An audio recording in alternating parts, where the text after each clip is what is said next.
Go live. Go Ooh, live. we're live. I think we're live. All right. This is Dive Bar Comedy. I'm Wild Joe. And this is going to be another fun show. We've got Carol Newell getting us up and running. She's running so many shows that she doesn't know which one she's on right now. But remember, Carol, this is Dive Bar Comedy. Dive Bar Comedy. All right. Let's check out our theme song by the late and great GT. It's about dirty, bad, nasty comedy. That's what we're all about here. Dive Bar Comedy. Here we go.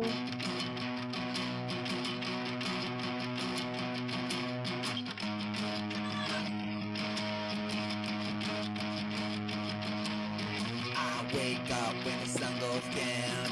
I wake up when the sun goes down.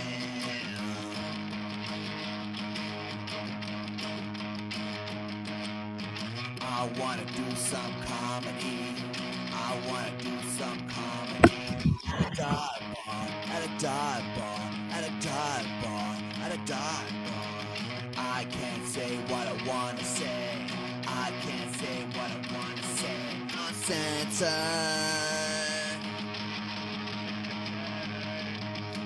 Dive bar comedy.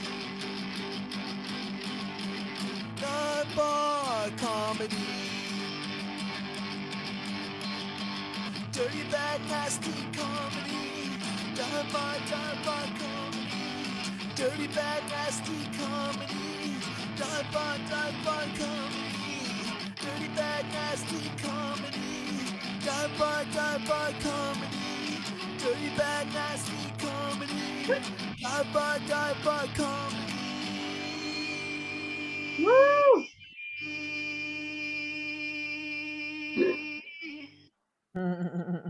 All right. Yeah. There it is. Now we're hyped up. If you guys like that song, check out GT's music videos on YouTube at GT Music. He has a lot of fun music videos of him running all around LA, going to the Comedy Store, and eating at a lot of little Chinese and Mexican restaurants around town. It gives that feeling of normalcy, which we all miss, of being able to just run free. But yeah. Anyway, here we are. I know some people are getting their COVID shots, and one of our comics is missing due to side effects, and then we had another. Oh. Whoa. Yes. We had another who just got a shot. David Zasloff. Hello. Welcome to the show. Yeah, I got the shot. I didn't think anything would happen because I'm really healthy, but it's happening. There's some side effects that are pretty annoying. Like what? Yeah. Pretty annoying. Not too funny. Yeah, we had a comic cancel. She said she got the shot today. She was fine all day, and then she said it hit her like a Mack truck in the evening. What happened to you, David? I got the shot. It was fine. I showed up at I made an appointment. The appointment was easy. I called in and I signed up, and then I got to the place, and the wait was 3.5 hours, the line. Oh, geez. Whoa. And I walked to the end of the line, and I heard someone say standby, that this was a standby line, and I had an appointment. So I went right to the front and walked right in. But there are people out there waiting 3.5 hours. They don't make an appointment. It's like, holy mackerel. Well, that's what my parents, they didn't realize that people would be lining up early. They went for their shot. They said they had 500 doses, and my parents were number 490. So they barely made it, and they weren't even sure until the end if they were going to make it or not. So yeah. Well, it didn't hurt. How are you feeling then? What's happening? It's flu-like symptoms, or what's going on, David? Oh, the headache is incredible, and I don't think aspirin's going to take this one away. Headache, drowsiness, and just lethargy. That's a good word. Just lethargy. Just want to lie down. I'm going to do lie down comedy tonight. I'm going to do. You know what? Nobody would know the difference if you just lay down, hold your phone above your head. I thought about that. That would work. That would work. I'm sure it's going to be fine. I just went through a bunch of medical stuff that just knocked me out. I was telling Carol about it the other day. I had a bicycle accident, and I wound up on antibiotics, and I rammed the seat of the bike into my taint, and the whole taint blew up like a huge Frankfurter. I knew some jokes about like some nuns that would ride their bicycle with no seat and going over hills. Oh, anyway, that's the kind of jokes I was listening to as a child. But I'm much more mature now, so I won't. Well, I've never had anything like that. I ruptured something in that area, and it blew up. Oh. And it was I was going to bust it, but I thought it was a blister, and I was going to take a needle and pop it. Oh. And then I realized I was going to have to use a mirror, and I can't cut my eyebrows with a mirror. And then my wife said, "You want me to pop it?" I said, "No, I don't think so." So I went to the doctor. What did you do? I went to the doctor the next day, and he's a good friend of mine, and he got a huge flashlight. He flashed it in that area, and all he said was, "Oi." I don't know if I want a good friend as a doctor, Well, that might be a little awkward in these kind of situations. When your doctor says "Oi," you're in trouble. Wow. And you have a Jewish doctor. Oy vey.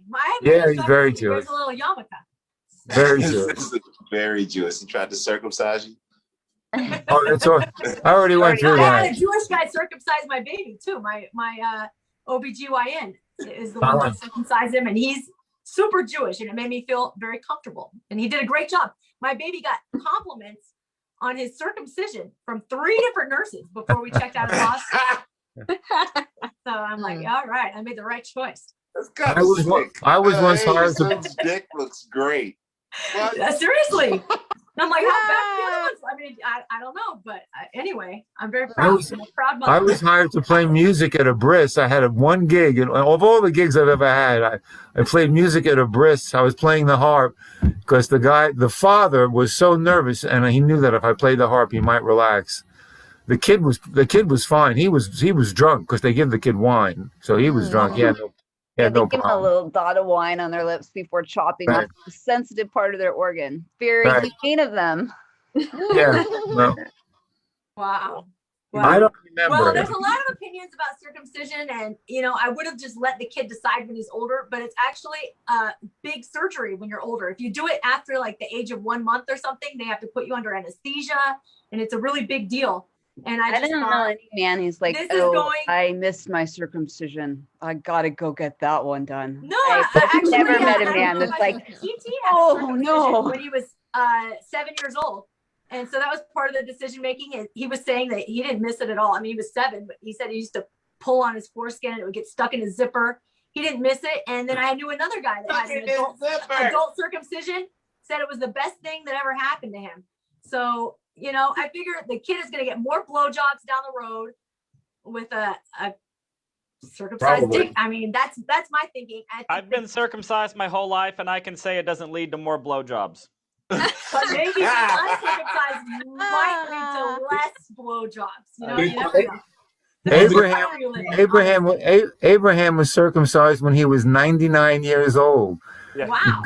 God had promised him a new nation, and he said, but there's a catch. Any of your men who want to be in the nation have to get circumcised. And he was circumcised at 99. He got circumcised, and then I was thinking that's what BC should really stand for, before circumcision. Wow. Well, he was having kids at like 300, right? So I guess back in those days, age was longer life, a relative. Or they weren't able to count years very well. She's popping out kids at 300. No problem. All right, David. Well, I'm excited to have you on. And I'm glad you're feeling up to the show. You didn't cancel. You're not a quitter. No way. You're here. Yeah. All right. Welcome. Okay, Thanks. Bella, you're jumping in there. This is Bella Rose. How are you doing? Hey, I'm good, I guess. Yeah. Trash in there. Are we doing? I'm not gonna ask Bella how she's doing. She's somebody that gives a lot of detail on Facebook. You could find out all the info if you go to Bella's page, you'll get a lot of details. Right. Yeah. My last post was, I think that Oh, there's you wanted suicide. You're legal- saying why yeah, can't legal suicide assistance for people who suffer chronic pain. Right? Like they should have access to suicide assistance. It just would seem right, you know? I don't know. I mean, it can't be that hard to figure out how. If you really want to kill yourself, I don't think you need that Yeah, much but I mean, they assistance. should have it like in a nice place, you know, where you go and you have like a little party, you have like an end of the life ceremony, you know, you have your friends around you, and you go to sleep. They give you a nice dose. There's no like question, am I going to wake up a vegetable? Am I going to like, you know, it would just be so much better if they embraced it, made it a profitable business. You know, right now, I guarantee why they're not doing it right now is because the pharmaceutical companies are like, oh no, we'd be losing way too much money if that shit happened. Yeah. Like, oh no, we can't allow people to die. We have to make a lot of money off of them first. It Yeah. would I be don't really know. awkward if somebody asked if they could purchase the suicide on credit card. Good point. Good point. Like, I don't have the Oh. money right now. Could I just put this on my American Express? Actually, we don't accept credit. Well, I'm doing probate right now. By the way, I inherited GT's credit card debt. And when you call the credit card companies and try to like, you know, strike a deal, or some of them will give you like 10% off, but it's not that much of a deal. And you have to run it through the probate. But one of them, I got a deal for like 10 or 15% off, and I went ahead and paid it like $10,000 or something. And then the other ones, I sent out their notices, and like one of them spelled his name wrong, so they got rejected by the court. Another one that was like $12,000 just forgot to mail in their notice, so I don't have to pay them. And I'm like, man, I wish I wouldn't have paid them at all, because if they just do one clerical thing wrong or forget to send in their you know, creditor thing, then you don't have to pay. But otherwise you do, or not you do. The estate does, and the estate is basically whoever's getting the money. Yeah. So anyway, Carol, fun fact, Carol, you doing probate or Haven't. No, I haven't. I mean, like all our stuff was commingled, so I just keep paying stuff, and like there's still stuff in his name. Yeah. Like the gas bill's in his name, and we have a joint account, so I still keep using that. I just haven't like really finalized a bunch of stuff, so I guess. Well, that makes it easier. I mean, we didn't have joint accounts. We were only married for 2 years, so I had to like basically dig. Luckily, I had done bookkeeping for him before, so I knew what was going on, but I sort of had to dig through everything, run the credit report, find out what everything, you know, was. And but yeah, now I'm regretting even paying that card, because I'm like, what a bunch of flakes, like Bank of America, Chase, Citibank, like they're just fuck them. flaking out any money. I'm like, oh, I guess I don't have to pay them. Sorry, you have enough money.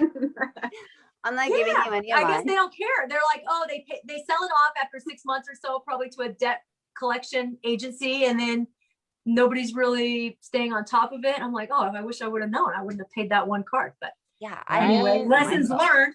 If anybody's like, in this situation, no. Next time your husband dies, you'll Next be all time. the wiser. I'm ready. And Bella's got a plan for how to kill him, because she's gonna make it very comfortable. Very comfortable. Very accessible. I paid off This interview got very $50,000 in dark. credit card. I paid off $50,000 in credit card debt. I made deals with everybody. You know, if Yeah, when you're alive, you can really just talk to them and get it way down to a minimal percentage. Yep. So and that's awesome. Good for you. Yeah, I paid off all my credit cards too. So Woo. Way to go. And my FICO score is the same. It has not improved at all. I don't know why. But anyway, you know why? Because I do know why. It's back to Bella's point, because they want you to keep spending money on the cards and be in debt. So they actually don't reward you for paying everything off. Like they reward you for always having debt in your name. Yeah. But anyway, Bella, what else is going on? Anything on a positive note? Or are we gonna stick to the your suicidal thoughts? Yeah, not much here. I've just become a full-time maid servant now, since my children have grown up with a maid their whole life. They don't, now I'm just, Where's the maid? I am now the maid. I am now the servant. Where's the real maid? I would have painted my face, but I know that would be politically incorrect. But yeah, maybe one night I'll come down and like blackface for them. Just be like, please don't beat me. Don't beat me. Do you wear that French maid outfit? I should, right? For your kids. Then you can me too. For my kids. I'll wear my French maid outfits for my kids. Bella, I want to know what happened to your maid. Did you guys fire her or she quit or what happened? No, I mean, with COVID, we couldn't have her coming over and everything. And she's old. She's and I always wondered like what she did anyway, but now I'm finding out. She cleans. She's a housekeeper in the laundry room for like 6 hours. And now I'm finding myself in the laundry room like for hours on end. I'm like, oh, this is what she does. That's where she hides her weed or what? It's just she's an old woman. So yeah, we're just like, no. But David's still paying her money, Oh wow, that's nice. She's been with our family for 25 years. So yeah, so she's getting money and I'm getting work. No, it is kind of weird when your housekeeper is off doing something. Like I had this lady come clean and she went in my bathroom for like 2 hours. And me and GT were sitting there like, what is she doing in there? I'm like, you check. No, you check. And finally he went and checked on her. He's like, she's cleaning. And she came out of that bathroom. Like my sink, I guess it was bronze. I had no idea. It's always been kind of like a dark color. It was gold, brilliantly shining gold. I've had so many housekeepers come and go, and nobody ever cleaned it like that. But I was paying by the hour, so I mean, come on. I don't know. I don't think I can afford that level of cleanliness. So I mean, 2 hours for a bathroom. I'm like, geez. But she was doing miracle work in there. I couldn't believe it. So yeah, I want her number. I can't even remember her name because she was so slow. I was like, oh my God, this lady's so slow. I just had her the one time. And then I was like, just so impressed by my sink. I was like, wow, what is this? It's a brass sink. Which is a horrible invention, brass sinks, because as soon as you put water on it, it tarnishes and looks awful. But anyway, I have a brass sink. So I never knew. Maybe she just literally installed a brass sink while she was in there. Like it was marble before and she straight up took it, like. I don't know what she did, but it was a whole new color. It was amazing. Anyway, Bella, well, I look forward to your set and having you on the show. All right, April Cowgur. What up? You look sporty.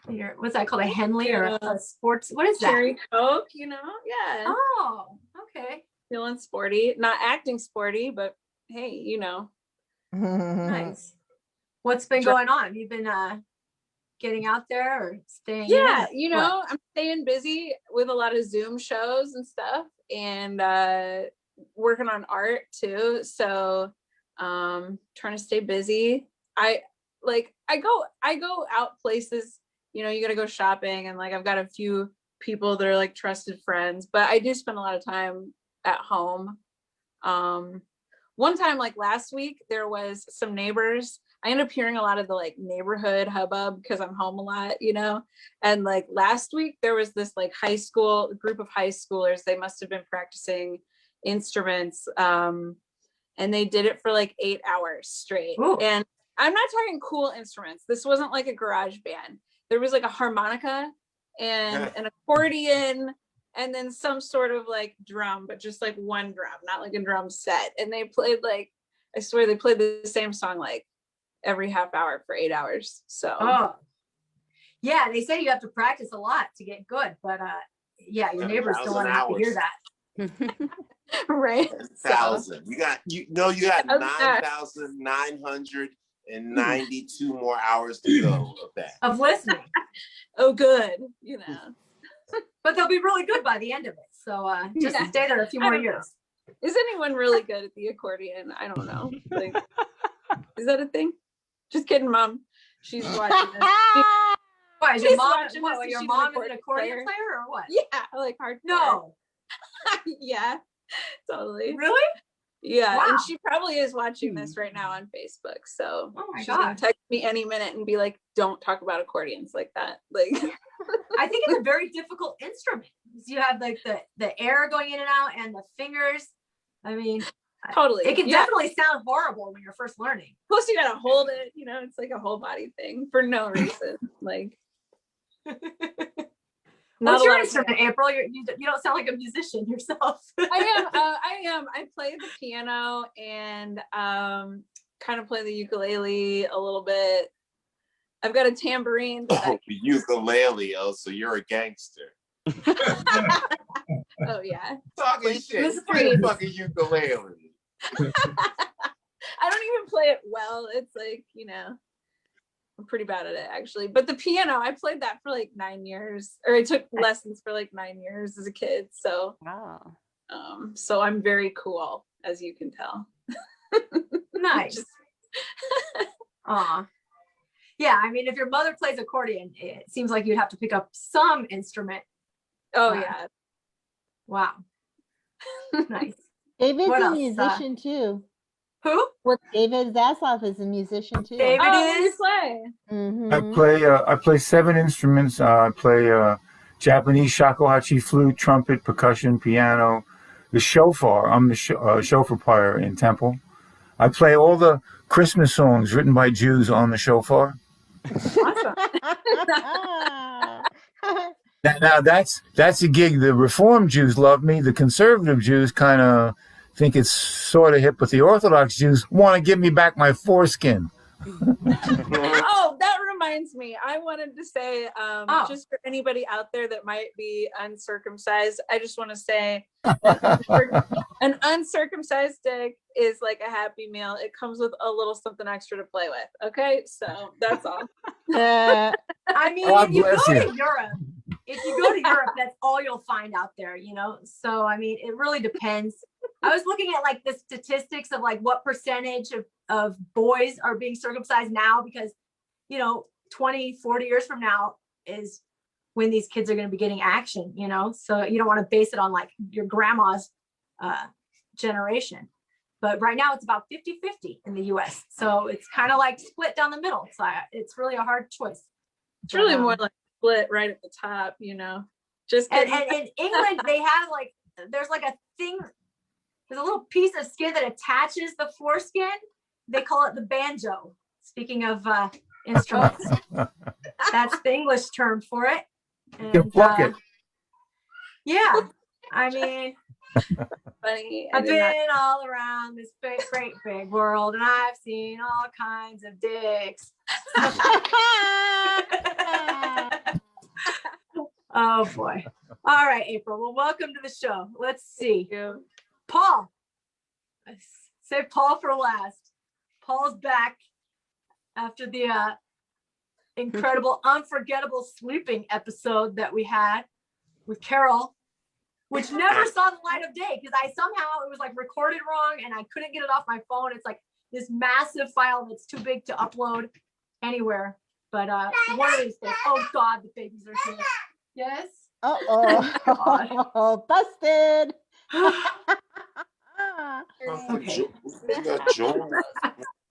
Anyway, for those viewers who may have missed that episode, Paul, because it never came out, can you give us a little recap of what happened that fateful day? So here I am, right? So like I'm in the middle of my set, right? And I'm doing it, right? And Carol was hosting the show, right? And, technical host. Huh? Technical host. Oh, so she is doing she's the one in charge of the Zoom. She had me spotlighted. She's supposed to give the light. However, when my set was wrapping up, which I also always keep a timer just so I, make sure that I'm whatever. Then I was trying to wrap up my set. I looked over Carol, dead sleep. Dead asleep. I mean, dead to the world asleep. And we're yelling, we're clapping, Carol, and the challenge of that was she had control over who was spotlighted, which means the next comedian, my face was the one plastered and he talking. So I was like, just talk and I'll try to mouth what your jokes are. Which was The awesome. puppet You were of miming the next comedian. It was like lip syncing, like lip syncing, like Milli Vanilli style, but for Yep. comedy. That's It was hilarious. amazing. That was the best. That was the best episode ever. I've got to get it. Got to get it off my phone. And of course, somehow. it wasn't recorded. Isn't that how it always goes? It was recorded. It's Yeah. just this file is so massive that I can't upload it anywhere. So anyway, it will one day. I'll sit down and figure it out. But yeah, that was pretty cool. Paul, I saw you were in Indiana doing some shows, traveling around. What's that about? Oh yeah, I met this booker a year and a half ago. He booked me initially to headline at his club in Indiana, and I was scheduled for March 15th, 2019, or March 17th, 2019, somewhere around there. So as you can imagine, that did not happen. 2020. Yeah, 2020. Yeah, 2020. And so that didn't happen. And then, but Indiana's a little looser on the old guidelines. So he's been able to run his club with, limited seating and all that fun stuff. And yeah, I saw that he actually needed a feature act. I was initially booked a headline, but I was like, live comedy in front of an audience, people, humans, comedy, yes. So I just reached out and he booked me.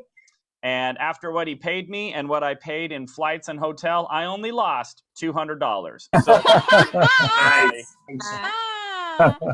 I got to do 4 shows in front of live Indiana people, and it was a super blast. How many people were there? Was it like a real audience? Or? Packed shows, I think he limited at like 50 people. Okay. Yeah, because he kind of had to keep, people could be in the tables or whatever, but he was trying to space the tables out and stuff. But it was also Valentine's Day weekend, so we were pretty packed. The Friday shows, like the Friday late show had like 10 people in it, but the Saturday shows, our early and our late show had like maybe 40, 45 people in there, and yeah, it was well worth the tax write-off. I'll put it that way. And for your sanity, I mean, if you're a comic, you miss the stage, unless you're Carol Newell, because Carol's still going up like 3 times a week in front of live audiences all around. She's figuring out ways to do it. But yeah. For you, Carol. Yeah. Well, you know what? If you could do outdoor shows and social distancing, it's a little different than a comedy club, but you could still get some live people there. Speaking of Paul doing live shows, he's going to be at the Pan Pacific Park on March 20th on my show on Saturday afternoon from 3 to 5 p.m. So come out for that, you guys. If you're in the Los Angeles area, Pan Pacific Park, we have an outdoor amphitheater, and Paul Green will be appearing there on the March 20th. Anytime Carol runs low on her sleep medication, she just books me on a show, and then she knocks right out. So it's like, oh, my Ambien's gone. I better. And for also the record, everybody, I'd like to point out, just because it happens to be the case right now, but I'm also a musician, and my laptop is on my piano right now. It's sitting right. Also on March 20th appearing will be April Cowgur. Woo! Oh, yeah. Buddies. Oh, April just got booked on that show. I was here when it happened. This is so awesome. It's like a reunion. Everybody's going to be back. In real life. So yeah, check out Carol's show in real life. That'll be fun. So it's delightful. Cool. All right. Well, let's say hi to Mista C. Mista C. Oh. Were you off partying? Is your name Joel? Right here. Did we talk to Joel? No, we did not. Oh, I'm sorry. Let me still say hi to you, Mista C. Because I saw you was a lot of pictures, but you were not in any of the pictures on Facebook. Were you there? Were you out partying with your Skip Bags team, or were you just reposting other people partying? Oh, well, basically this was a big weekend. Basically, we cemented our relationship with the Mike Tyson Ranch and everybody there. And my guy Mickey and us, we actually went to Vegas with all of them from Wednesday to Thursday. Party crazy, stayed up all night, kicked it with Mike and all his guys, his trainers and all of them. And then came back on Friday because we had to film a TV show that we're working on, actually 2 shows. We're working on, one is a boxing one. We actually had like a live boxing match between 2 of our friends for it. and everything, and it was pretty good. And just hanging out all weekend, just kicking it, celebrating on Sunday. And the best part about the weekend was the Golden Globes was Sunday. And my guy Mickey, he was a producer on that Trial of the Chicago 7, and they won Best Screenplay. So technically, the Skip Bags won a Golden Globe. So Right. Yeah, there's a lot of talent with those Skip Bags guys, and I've seen some of their work. And one of your friends is the guy that did all of GT's music videos that I plugged earlier, and great videos. So anyway, all right, let's get to our last comic and see what's going on with Joel Brill, the lovable curmudgeon. That's me. How are you doing? All right. Thanks for all your patience. Yeah, you know what? You didn't yell out. You must have been a good student, because I was the worst student. I barely graduated high school, flunked out of college twice. Yeah. Had a 4.0 in college, 1 point each semester. So I don't think, have you been on our show? I don't think you've been on our show. I have not. No, I'm on. So tell people a little bit about where you're from and how you got into comedy. I'm originally from a small beach resort in New York, and I've been out here 45 years or so. I started doing comedy about 35 years in 1985. I tried it. I actually did pretty well for about 4 or 5 months at the Comedy Store. But I had a young family. We were having another kid, and I was making a really good living. So I said, I can't do comedy, but I'll be back. So 7 years ago, this April, I'll be back doing comedy 7 years here in LA. So, and around the country. Just before the quarantine, I was in Hawaii doing shows. I was having a great year last year. January, February, I was so busy doing comedy. I go, I'm going to kill it this year. And then, boom, it stopped.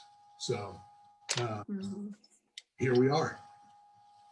Well, you can't take it personally, it stopped for everyone. So I thought I was going to make a lot of money last year, and I ended up making very little.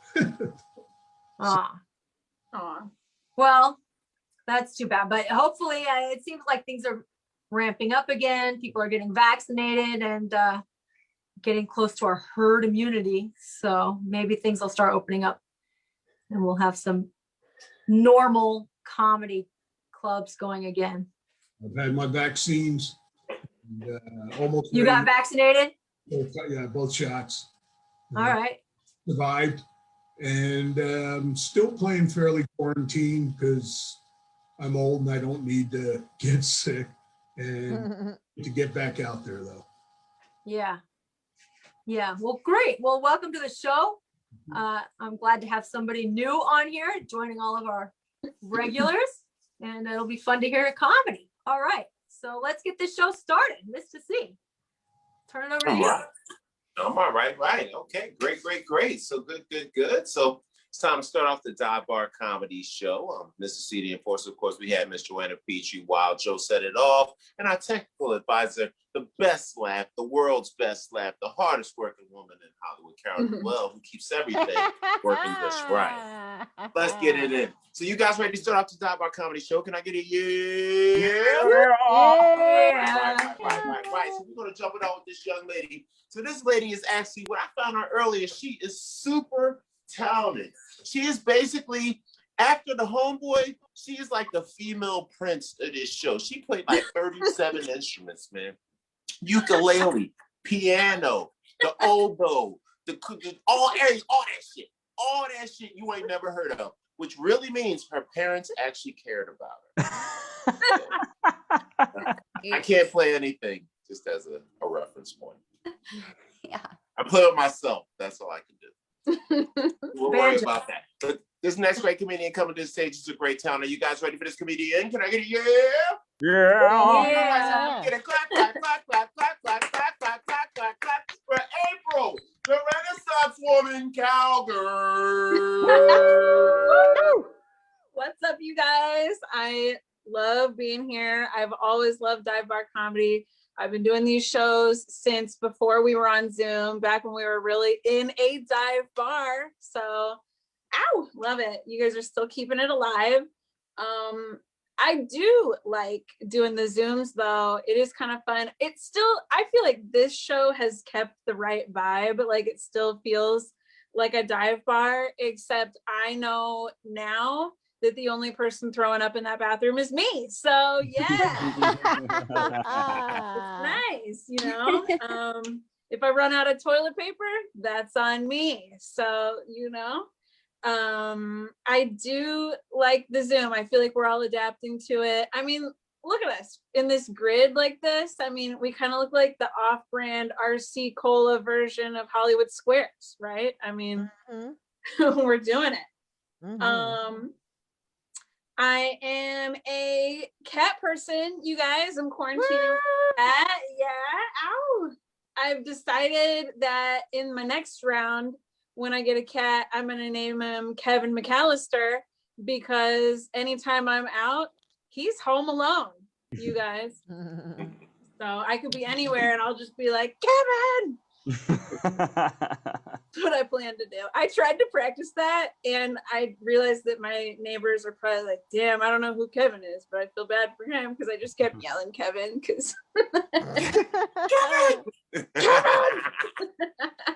They're probably like, damn, poor Kevin. Anyway, I do have a cat. He is he's fun.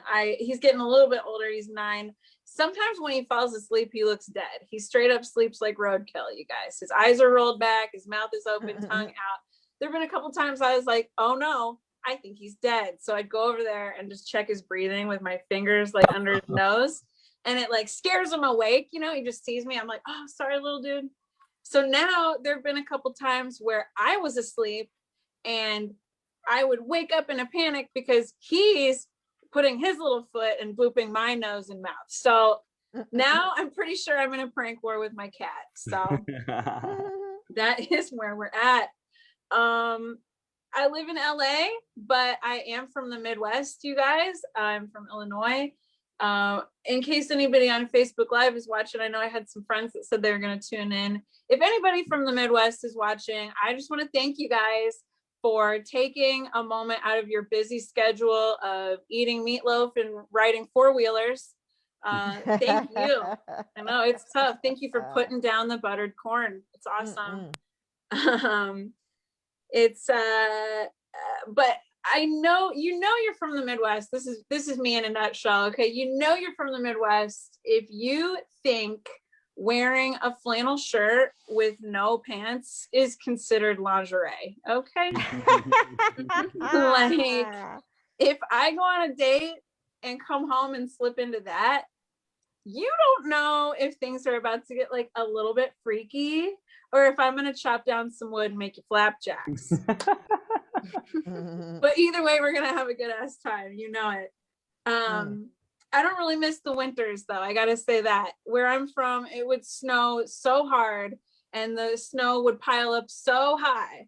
Like I'm a short person, you guys. I'm only 5 foot. So like sometimes I'd be watching the news in Chicago, which is where I lived for a long time. And I'd be watching the news and they'd be reporting the high of the snowfall. And I'm thinking about the ratio of the height of the snow to the height of my body. And I'm like, am I going to be cold today or am I going to be a missing person? I don't know. I do not know. What else? I've been thinking about my life a little bit lately, kind of some introspective thinking with all this extra time. And I've realized like, I think I can sum it up. Like, you know, I've partied, I've had some wild moments, but all like within limitations. So like, I'm not totally wild. I'm more like mild wild. Like even as a kid, I'd come up with, I loved the idea of prank calling. This was before caller ID. And I love the idea of prank calls. So I'd come up with good ones. I'd get all my little friends together. We'd get on the phone. We'd dial up a random number. We're giggling. We're like, we're going to get them. And then they'd pick up And they would sound so nice that I would just chicken out and come up with a name and be like, hey, is Jenny there? And they'd be like, oh, sorry, hon, you got the wrong number. And I'm like, have a great night. No, that is not how prank calls work, you guys. That is some wild. That's like if you played Ding Dong Ditch and instead of running away when they open the door, you're just like, I brought you your newspaper. No. Wild, okay? Or like in college, some girls got into flashing. Me and my friends, I don't know what we were thinking, but we got into mooning, okay? Like, who does that? It was much less like Girls Gone Wild and more like an episode of The Little Rascals, you know, like Girls Gone Mild. Or like with my relationships, I never really was the type to like hook up with randos, which totally cool. We all got our own thing. I ended up more in like long committed relationships, you know, and so like if I was single and going out looking for like something fast and loose, I might pick up like a 1-year stand, you know, something cool. Barely counts. All right, you guys, that's me in a nutshell. I love it. Ow. Comedy. Yeah. Applause for April. Mild, wild cowgirl. I like it. Oh man. Now that's the Dive Bar Comedy Show. And I like it because you get to figure out all the aspects. Not only do you get comedy, you learn something. She said she was a cat lady. And me, in support of her love for cats, I just want to say I also love pussy. So, once again, another round of applause for April Cowgur. Woo! So that mooning thing, are you feeling it right now? Or? She looks like she's having a thick. I'm black. You know, I'm not even wearing pants right now. I don't know what you think's happening. Just kidding. It's that WAP song. It does that to men. It makes us stupid. Anyway, no. All right. So once again, another round of applause for April Cowgur. Thank you. We're about to go into our next comedian. We got announced violence in comedy again. Boy, go, girl. It's like a great train of sex. I love it. This next comedian coming to the stage is a super talented guy. This guy is extremely versatile. Clean like Bill Cosby on Thursdays. Terrible like Bob Saget every other day. And now, this guy's a talented guy. This is the kind of guy that when we're all dead, God is going to pick him to be the court jester in heaven. So you got to get ready for this shit right here and get your hands together. Are you guys ready for the gentleman? It's like somebody playing for the Clipper right now. The Pete Jesus. Can I get a yeah? Woo! That's right. Let me get a clap for the man with the master plan, Mr. Paul. Yes. Hello. I got to be honest. I had no idea who was next after that introduction. I don't know how any of that has anything to do with me. Thank you for comparing me to Bill Cosby. No, this is not a bad time for a white straight male to be associated with that man. That's not going to reflect on me negatively at all. Totally fine. All right, we're doing well. I appreciate that introduction. This is pretty cool. I recently got into acting because I have a wide emotional range, and a few things have opened up. I actually booked a commercial, everybody. Woo! Thank you. Okay, I heard one woo, but mostly I just heard resentment. And well, yeah, but I'm doing this commercial, and right in the middle of the take, the director stops me and says, "Paul, why are you acting like a serial killer?" First of all, I wasn't. I was acting like a waiter. And like seriously, all I did in this scene is I just walked up to the lady at the table and said, "Welcome, you look ready to eat." Right? I don't know where she got serial killer, right? But that's a mean thing to say to someone, right? That's like saying, "Hey, Paul, quit acting like someone who's killed more than once." You want to know what? I actually looked it up. According to the FBI, you have to kill at least 3 people to be considered a serial killer. So, technically, I could still kill 2, and I'd be acting like a regular killer.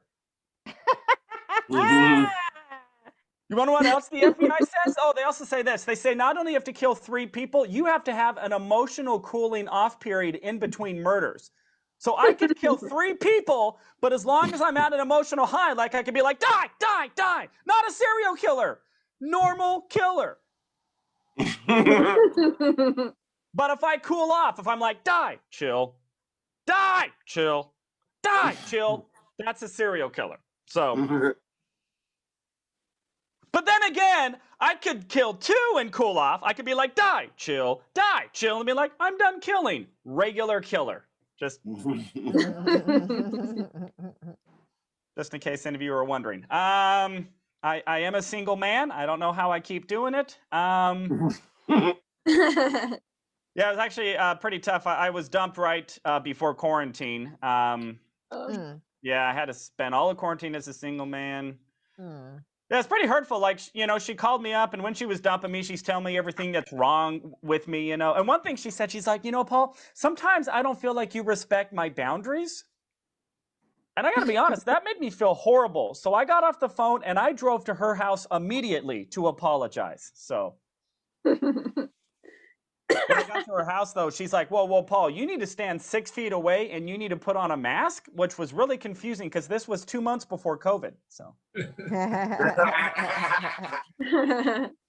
but she breaks up with me. Oh, she says, you know, another thing, Paul, you are emotionally high maintenance. And you want to know what? That made me cry.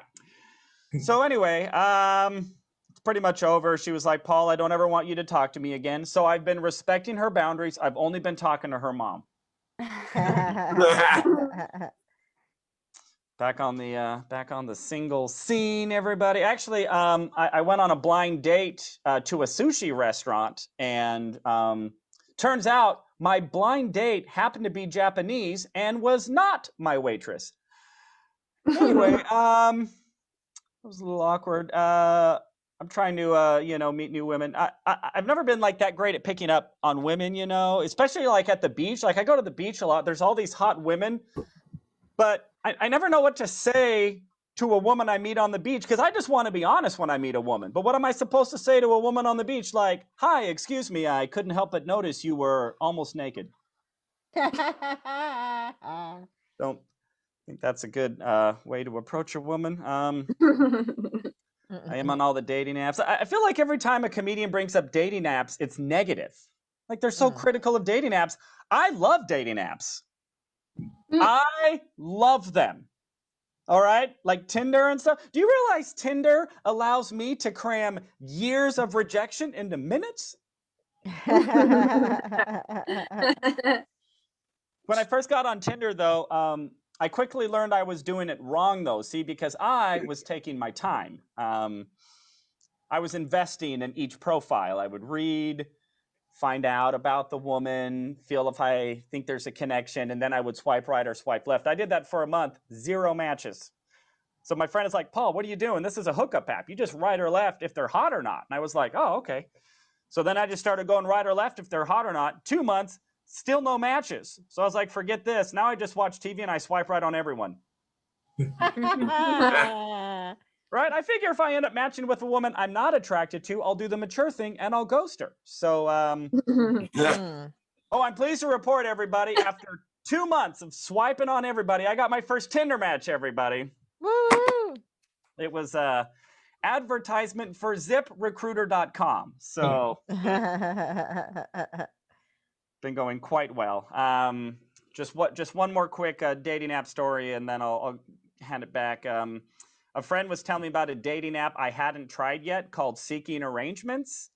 And I was like, well, how's this different than any other dating app? He's like, well, you see, Paul, what happens is you meet with someone and you arrange to exchange money, and then you arrange to sleep with them. Nice. And I'm like, that doesn't sound like a dating app. That sounds like hookers. So I definitely signed up. And don't do it, everybody. It's a total waste of time. It's complete garbage like every dating app. You know, I've been on that dating app for 2 months now, and I've only made $50. So everybody, I'm Paul Green. Thank you so much. Thank you, Dive Bar Comedy, Joanna, Carol. Love you all. Paul Green, aka Mr. Gigolo. So, Wow, chicka, wow, wow. hey, there's a couple ladies on this show. Ladies, $50. $50. $50. That's all it takes. For me, it's a cheeseburger, so I have no self-esteem and whatnot. But yo, my friend is actually one of those Tinder experts, right? So I'm like you. I'm like a little bit more experienced veteran guy. I just do the thing. I'm like, it's not working right, man. And he's like, so what you got to do is when you're in the area and you're ready to try to really hook up, you got to do a Tinder boost where you pay like $5 or $10 or something. And what they do is Tinder puts you in front of every guy in the area. So when a girl brings up her thing and she's looking through her swipes, you're the first one that pops on every girl's phone in the area. And he says it works like gold. I have boosted myself plenty of times, and I can attest it does not work like gold. However, it did cost me more money for it not to work. So I will say that.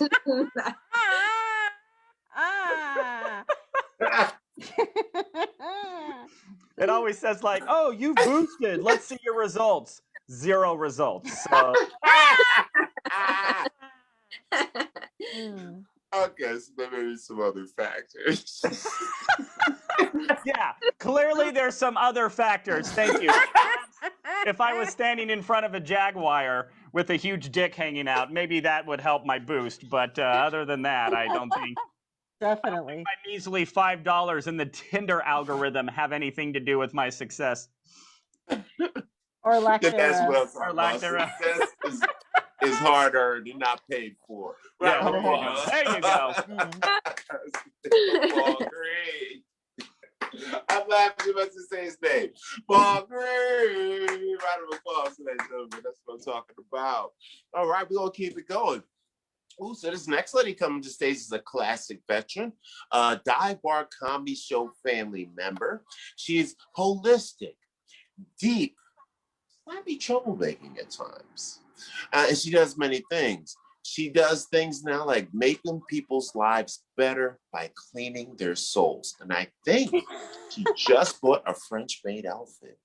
So you might want to hire this lady with your Cash App. We'll get it later. Don't worry about it. Are you guys ready for the goddess of comedian? Can I get a yeah?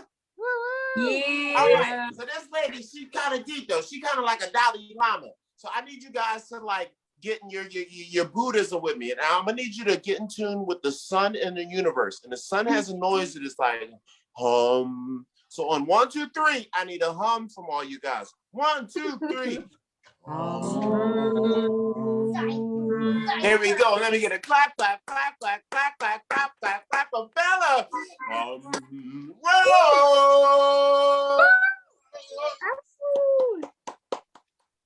Hello. Oh my God, so great. I'm like speaking to like actual people. I've been locked in the house for nearly a year now, with the only company is my children. So, I mean, they are like adults and everything. I know it's very bizarre that I have like adult children when I actually haven't figured out how to act like one yet.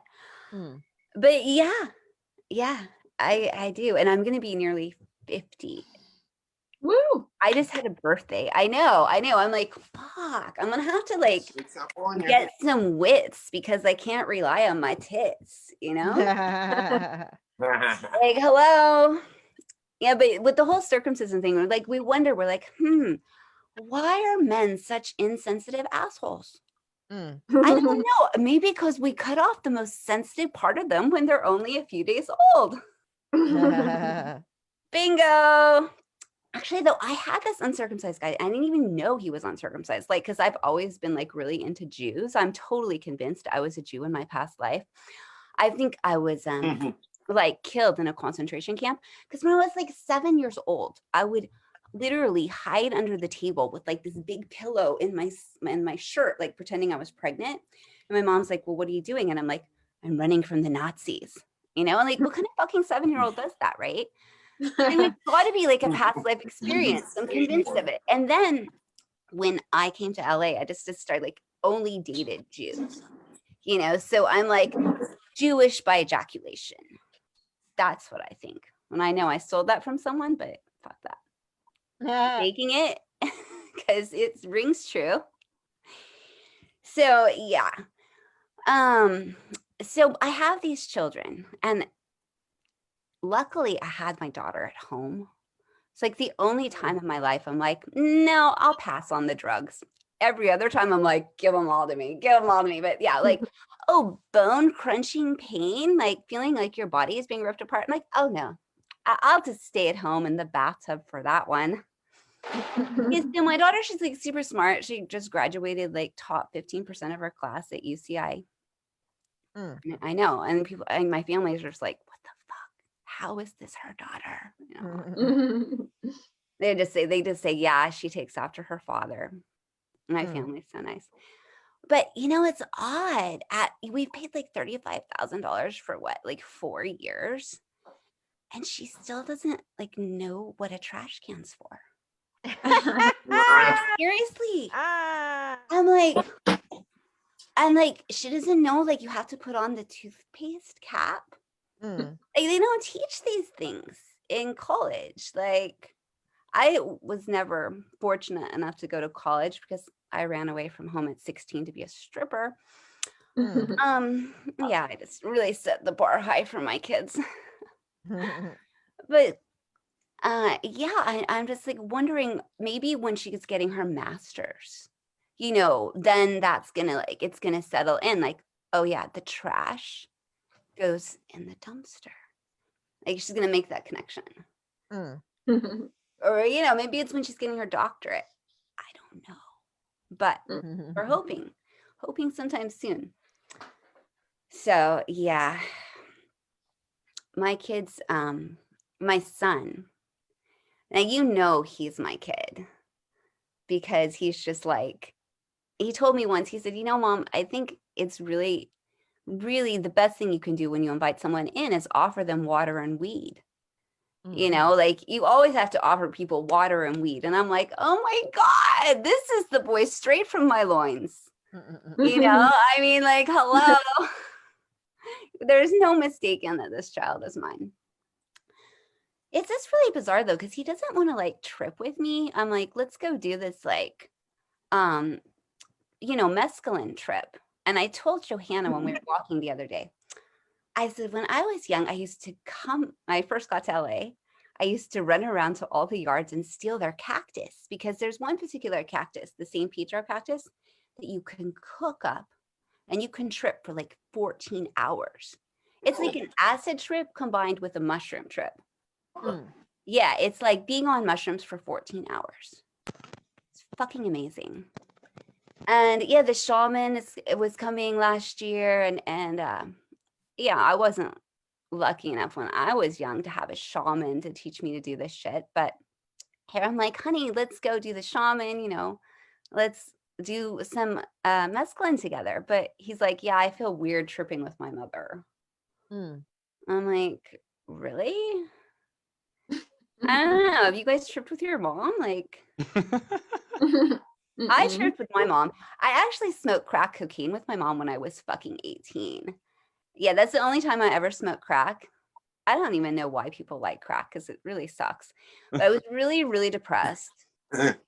I was like going through some sort of like mental breakdown. And she was like, oh, honey, here, take a Wellibutrin, which was an antidepressant, and smoke some crack. Because that's how my mom is. You know, she's like very supportive like that. And she's like, yeah, you know, you could be a hooker. And she always like really had high aspirations for me, you know. I remember she came to watch me one day at comedy and she was just, I was like, oh my God, you know, the other girl before you was so much better than you. Oh, shit. And I'm like, Mom, I don't think you're supposed to say that to your kids. But yeah, she doesn't get it. She's actually Satan. I was actually born from the loins of Satan. It's really difficult being the daughter of Satan. Like most of the time I have it under control. You know, I can just like, but then the other day I took my daughter to get her hair done and she's like messaging me a half an hour, 45 minutes early, right? And so I have to go and wait for her for 45 minutes which I know doesn't sound like a really big deal. But at the time, I was having severe pain, headache. I don't know. So I'm in my car thinking like no one can hear me. I'm like, fuck, just having like an episode of Tourette's, you know? Fuck, Jesus fucking Christ. And then I'm just thinking like, okay, whatever. You know, containing myself, being the daughter of Satan. I have these episodes. I'm in my car. Then my daughter comes out of the salon and she was like, you can never go back to that salon again. And I'm like, why? She's like, because everybody heard you. Everybody heard you screaming at the top of your lungs. Like a blow dryer was in my ear and I heard you screaming. And I'm just like, oh my God. Well, this is what happens when you're the daughter of Satan. You know, it's just like you have these fucking moments. And yeah. So I'm sure. Oh, let me tell you, Carol, taking a nap is literally the best gift you can give yourself and all those around you. Oftentimes, I tell my children, I'm going to give you a gift, children. And they're like, really? They get all excited. I'm like, yes, I'm going to go take a nap. You know, because that's literally the best thing you can do for everyone, for you and everyone around you. So, bravo, you need that sleep. Yes. Yeah, I don't know what that is. What? These are like micro naps. Those are like, they're essential. Essential to living. Really. Is that a tune out? Boom. Come back all refreshed. Well, you lost your There we have 6 it. minutes. I put it in the chat, but you didn't. I don't think you saw it. So you well past your 6 minutes. Oh, I I did? think that was Oh, no. Sorry. I think that was perfect timing. Another round of applause for the lady in red, Beelzebella, the cactus thief.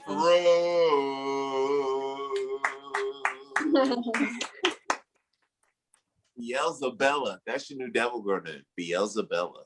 I like that. Beelzebella. That's just like a good porno movie. Like she got some devil good pussy. Right? I mean, a porno star. I really miss my calling. I know what. Well, you were a stripper. You were close. You shot for the moon and you hit a star. Yeah. That's what matters. So once again, another round of applause for the holistic one, Bella Rose. Yeah.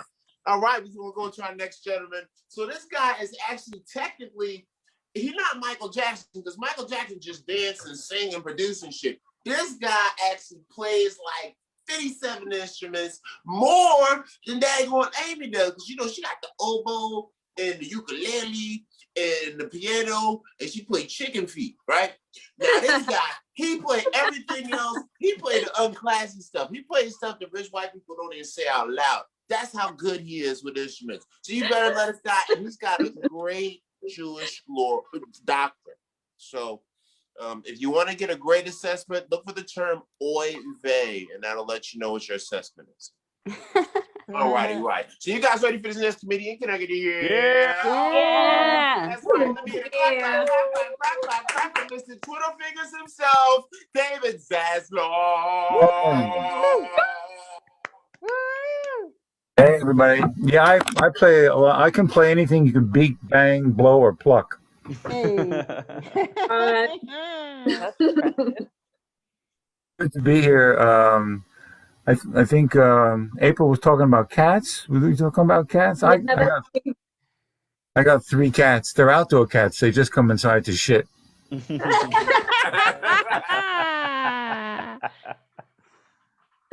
And I think Mr. C was talking about the Dalai. You mentioned the Dalai Lama. The Dalai Lama did a concert, put on a world music concert at the Hollywood Bowl, and there were thousands and thousands of people walking in the street to get to the concert. And the Dalai Lama shows up in a limousine with a motorcycle escort, and they can't get through. And the motorcycle cop is on his mic, and he starts yelling, "Get the fuck out of the way! Here comes the man of peace."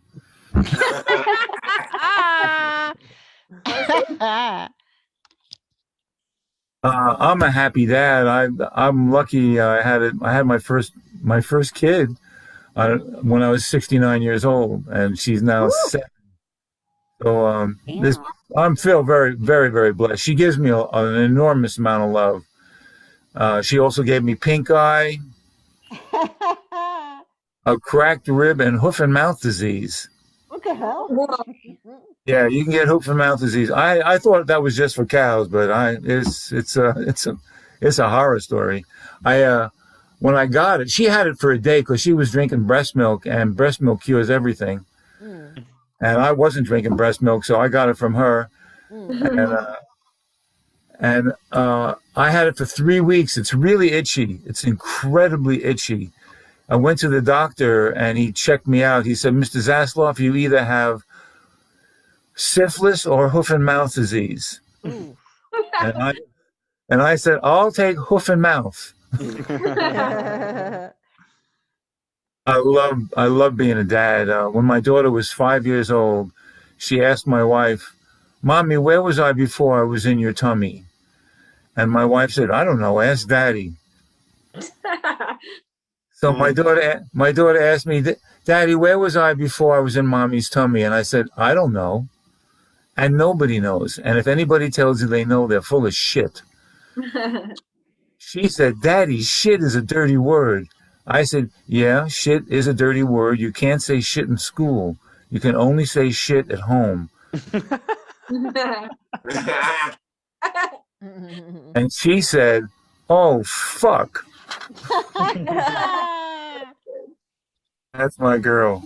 When she was 6 years old, she took a walk with my wife, and they came home with a bird. They saw this bird standing under a tree, and the bird let them pick it up. And I know that wild birds don't do that, unless they're sick. Though naturally, my daughter fell in love with the bird. We were sitting in the living room. She's holding the bird against her heart. The bird was now her baby. And I went into the kitchen, and I heard my daughter screaming. So I ran back to the living room, and the bird was dead. My daughter, tears are pouring out of her eyes and dripping down her face. And I wanted to say something to make her feel better. So I said, Leah, I know your bird died, but now we can have a ceremony and we'll bury the bird. But saying that just reminded her bird was dead, which made her cry more, right? So I tried another way to make her feel not so sad. I said, listen, yes, the bird died, but its spirit is still alive. And through her tears, she said to me, Daddy, what's a spirit? I said, oh, a spirit is what made the bird sing and play in the wind and be happy. You can't see it, but the bird's spirit is still alive in the air. And then my daughter asked, Daddy, do I have a spirit? And I said, yes. Yes, when you laugh and sing and dance, that's your spirit. Now, the best thing we can do right now is go in the backyard. We'll say some nice things about the bird and bury it.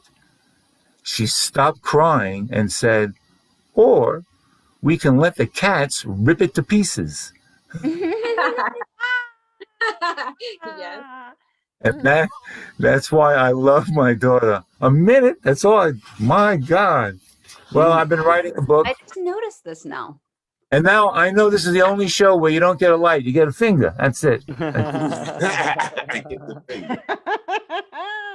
Now I know. Well, I do a lot of gigs in temples, and I talk about things that a lot of rabbis don't like. I always thought the first Jews were black, and a lot of rabbis don't like to hear that. But it's true. There's a lot of Ethiopian Jews, and their tribe goes back thousands of years. They're called Beta Israel. And then there are Jews who want to be black. They're called liberals.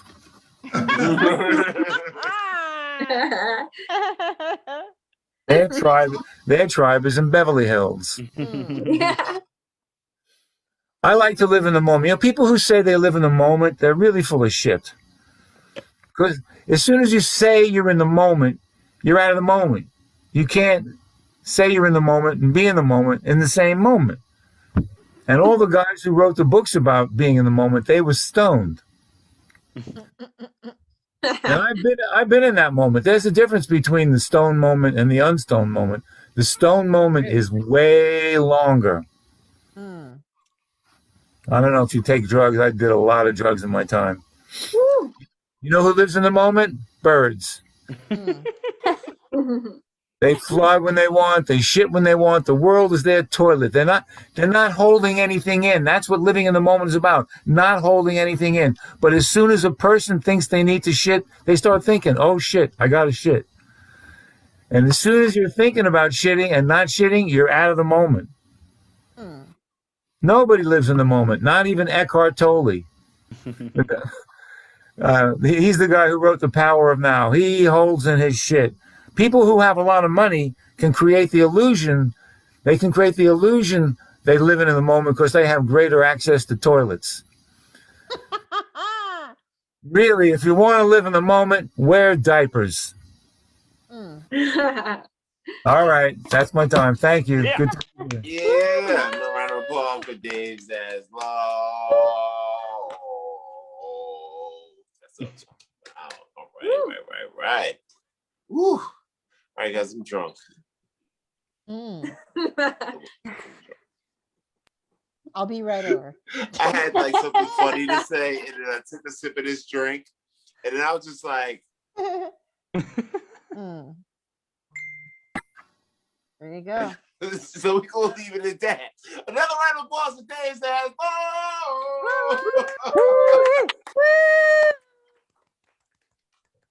I gotta start writing notes and shit. That's what I gotta start doing and whatnot. All right, so we got two more comedians coming to the stage, one more lady, one more gentleman, whatnot. Next up on the stage, we got a lady that's always stomping around the city, always in the streets, causing all kind of trouble, taking people out of jail, getting new boyfriends. I even think she in love. That's why she got red. She in love. Ooh. She in love. Carol and the big guy sitting in the tree. Kissing. First comes love, then comes debt, because he's crazy as shit. So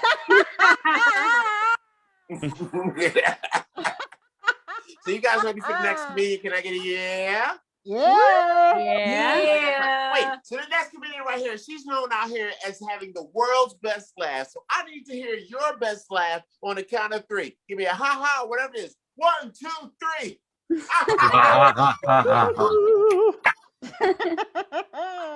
Yes, that's right. You get a clap, clap, clap, clap, clap, clap, clap, clap, clap, clap, clap for Carol Newell. Woo!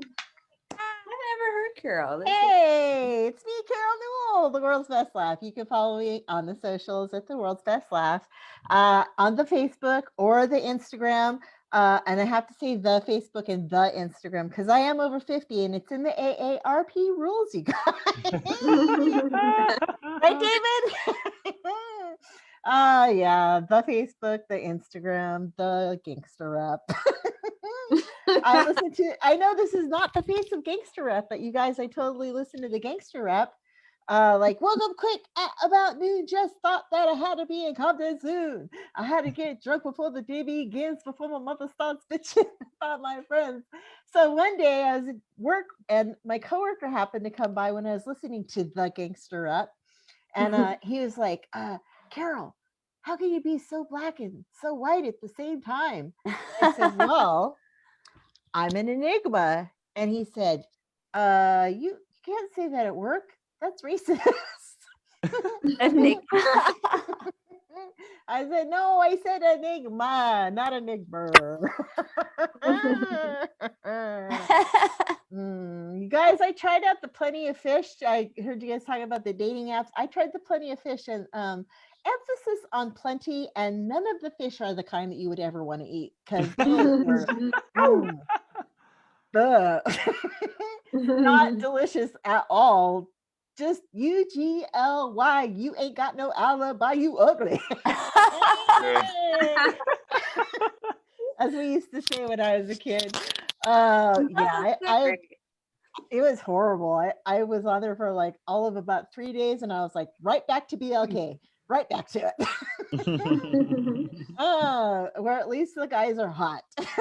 You know, the other thing I noticed about the Plenty of Fish, it wanted me to hook up with guys my own age. And I was like, fuck that. They're old. I like them younger, more stamina. You know what I mean? Oh yeah. So you guys, I have the worst roommate in life. You guys, I don't know if you've ever had a terrible roommate, but I have the worst roommate. Like she will not clean up after herself. She will not do dishes. She will not barely does laundry. Uh, Up till all hours of the night on the phone. I can hear her in the other room just chit chatting away. And I get to listen to sermons from her every once in a while. She's 16 and she knows everything. You mm-hmm. Yes, that's don't have kids. That's what I'm saying. Don't have kids. It's the worst. I have to keep it on the down low because she'll yell at me about talking about her. Oh yeah. Oh, yeah. I'm telling you, I don't know if you have teenagers, but I do not recommend that at all. I didn't birth her though. That's the thing, you guys. I got her at 5 when she had shots, papers, and she was potty trained. She was a rescue, you guys. She was a rescue. I got her from a family member who wasn't doing the job. So, yeah, it was. Now she's at that age where, like I said, she can't do a damn thing. Like the other day, we went shopping, and when we came home, she left the front door wide open. And I was like, "Hey, could you close the front door? Were you born in a barn?" And she replied, "Do you think that Mary used to say that to Jesus?" So yeah, I think I'm rubbing off on her. Yes. So yeah, I've been essentially working this whole year, you guys. Actually, all of the COVID, I've been essentially working and then doing comedy at night and on the weekends. So I'm never home, which is by plan, you guys. I live in the house of estrogen, where every living thing in the house is a woman, including the cat and dogs, or the dog and the cats. All women. None of the periods are synced up, so it's all bitches all the time. Yeah, not fun. Not fun at all, you guys. But I had a challenging year, you guys. I had the trifecta in 2020. I don't know if you guys have had the trifecta. I did. I got COVID for Christmas, not what I asked Santa for, but that's what I got. And then I had to spend the holidays at home. Not fun. Not fun at all. No. Yeah, I had to stay home for Christmas and New Year's, and I couldn't even go out to do my comedy shows, so that really sucked for me. Then I got the second trifecta thing was I lost my job after 19 years. And I lost my husband. Actually, he's not lost. He's on the mantle. I know where he is.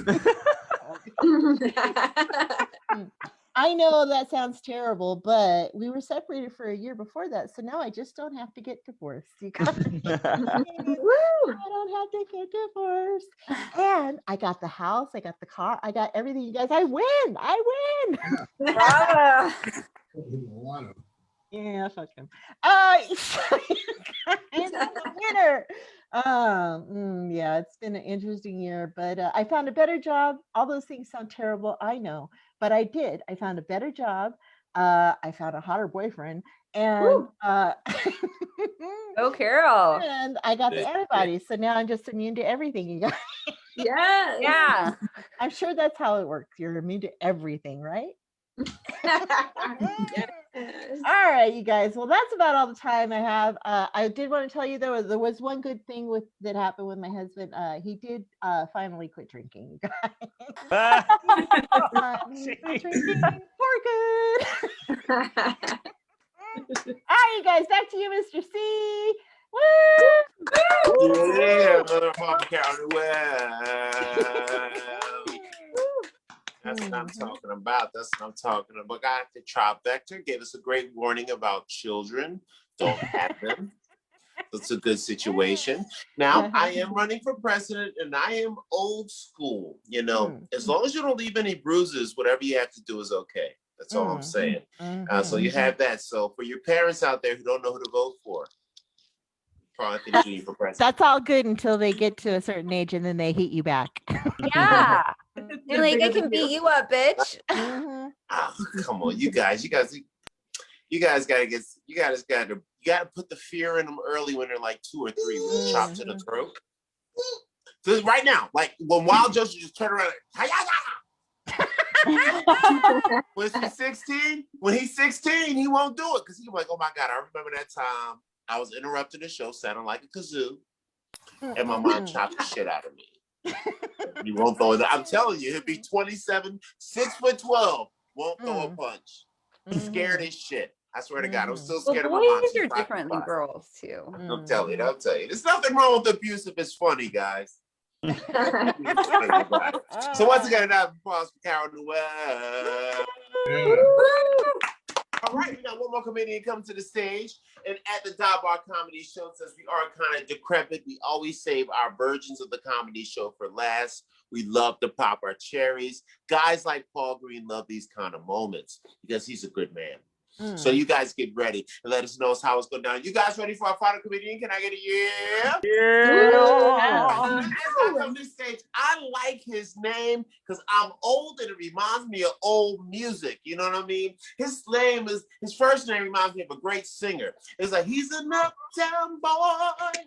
And he's living in an uptown world. He's telling jokes to an uptown girl. Oh, just love that one time. So, you guys, we got to get in the mood before we bring this guy to the stage. My favorite part of the song, which it should be everybody's favorite part, is when they go, oh. All right, so on three, we got to give ourselves an oh. 1, 2, 3.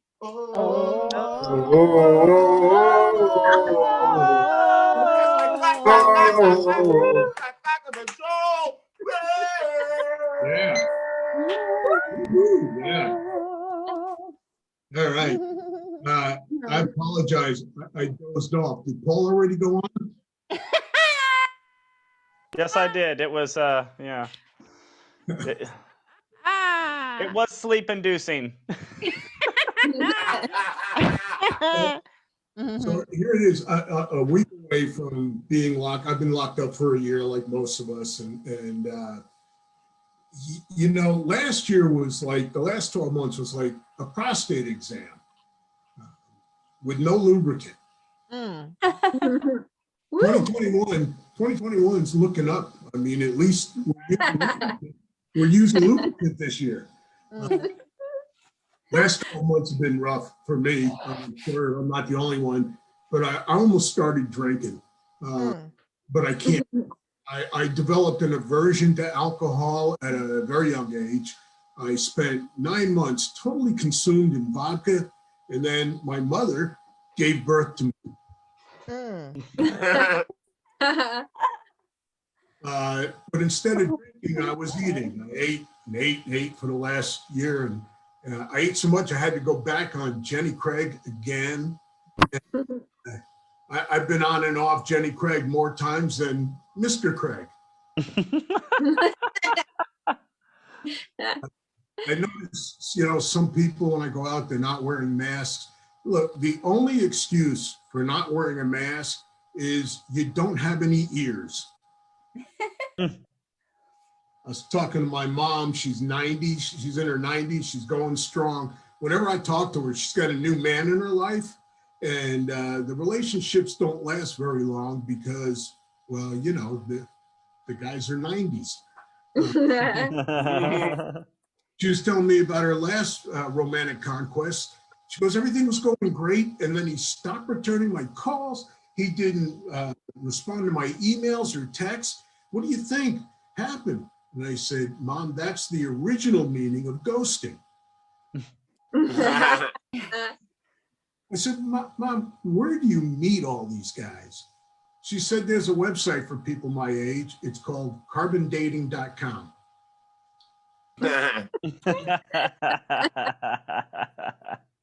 And if you didn't get that joke, let me just tell you this. My son gets that joke, and he's an idiot. I ordered some new shoes on Amazon, and it's pretty cool. The soles have memory foam. They're not very comfortable, but at least now I always know why I walked in the room. I'm not wearing them tonight. Not wearing them tonight because I forgot where I put them. What was I talking about? Hey, so, you know, if a death row inmate orders Chinese food as his last meal, would it be cruel to include a fortune cookie? I mean, I'd give him a cookie, but there'd be no fortune in it. Or even better, I'd give him one of fortune that says, meet me in the courtyard tomorrow at 8. We're breaking out of here. Or my favorite, help. I'm being held captive in a Chinese fortune cookie factory.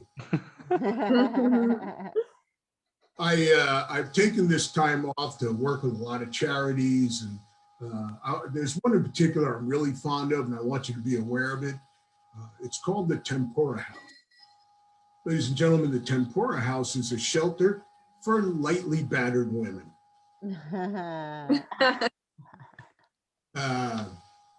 My friend asked me if I would like to perform at his gay comedy club, and I said, sure. Wait, what do you mean by perform? I'm not falling for that again. Speaking of sex, I was reading former porn star Ron Jeremy. You remember Ron? Oh, yeah. He's been in jail for over a year. His bail is $6.5 million. Damn. Yep, it comes out to $500,000 per inch. My wife wanted me to see a therapist, and she's like, "You're always acting angry." I said, "I'm not acting." Go to the therapist. The therapist is like the airlines. She charges me for my extra baggage. Halfway through a session, she's really frustrated. She's like, "Okay, let's try something different. Let's play a fantasy game. If you could do it over, would you marry your wife again?" I said, no. She said, that meant you wouldn't have the same kids you have today. This game just keeps getting better and better. And I'll leave you with this little bit of trivia you probably didn't know. Arnold Schwarzenegger is a classically trained pianist. And when he was a little boy, the teacher was having a recital, and she said, "I think it'd be nice if you all dressed as your favorite composer." And a little boy said, "Oh, I want to go as Mozart." And the little girl said, "I want to go as Chopin." And Arnold goes, "I'll be Bach." You've grown, but after this show, you're going to tweet that joke. Ladies and gentlemen, you've been a little slice of heaven. I'm Joel Brill. Thank you very much. Yeah, that's right. Uptown girl, she's been living in her uptown world. I bet she never had a backstream band. How to do it? How to do it? I was jamming. I was with you. I was with you. Yeah, You followed like that's what I was happy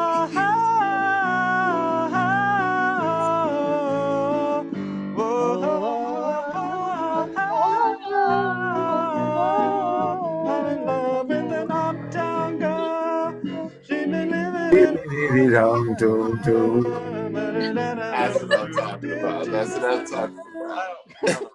That's right. Thank you, Paul Berry. Another round of applause for Joel Brill. All about the idiots. So that's the Dive Bar Comedy Show. So we're gonna finish it out. I've been partying hard, like I got a bad drug problem the last few days, so I'm gonna stay in this chair. And I'm drunk. So what most drunk people do, last time I was drunk man singing a love song. So this time I'm drunk guy at a party and I told somebody I rap and they're like, "Oh my God, you gotta rap then." And I'm just like, "Oh fuck." All right. So every rapper has about 5 or 6 in the tank. So I got one in the tank. So I'm gonna run through that. We're gonna go through everybody's names. Miss Wild Joe's gonna tell us where we need to go and do better with ourselves when I'm done. And then we're gonna get out of here. So let's see. From the tank. From Earth to space, I murk this case, ability, agility, I get real with thee. I kill a flea rapper for spitting written in the free slapper. I cut you down by the knee stature. Brothers call me Ramen G Catcher, cause I'm out there looking for every brother tripping. Got my kiddies and my cousins always on the dipping. Mama, baby, daddy flipping, where my money flicking. On some shoes instead of chicken? Yo, the closest finger licking, but the ribs is on the poking. Friends is always joking, and yo, his mama's coking. And now his papa out is on the loking. Yo, the family lot is broken. Yo, TJ got itch to say to me today. Well, not today anyway. Wonder why my mind is on the sway. Lost in the land of better home, where I get a sweater in the cold. Live till I'm super duper old, when I'm always raising little kitties in my mold. Gotta love all the stories in the way I told. It's a Dive Comedy Show. Yeah. And keep that round of applause going for all of our comedians. Once again, they came to the stage. Let's keep going for April Cowgur. She's a pussy lover. And my man Paul Green, the multi-talented, multi-passionate Paul Jesus Green. And then we got Bella, Beelzebella. And then my guy with the master plan and the doctor that looks at his butt all the time, Dave Zasloff. Yeah. And Blue Bear that brings us from everywhere, Carol Newell. And the Uptown boy, Joel Brill. Yeah. And Miss Wild Joe, tell us where we go, because the Dive Comedy Show is about to be over. All right. Thank you, Mr. C. Thank you to all of our comics and everyone watching. You can check us out live on Facebook on the Dive Bar Comedy page on Facebook every Tuesday night, 9 p.m. Pacific. And then the replay is up all over the web, wherever you watch or listen to podcasts on your iPhone, on that app, the podcast app on your iPhone or on your Android, or you can go to SoundCloud or YouTube or divebarcomedy.com, or check us out at Dive Bar Comedy on social media. Subscribe and listen to us every week, because it is always such a good time. It was a great time tonight. So that's it. I'm Wild Joe. Thanks for listening. See you next time. Good night, everybody. Yeah. Good night, Facebook.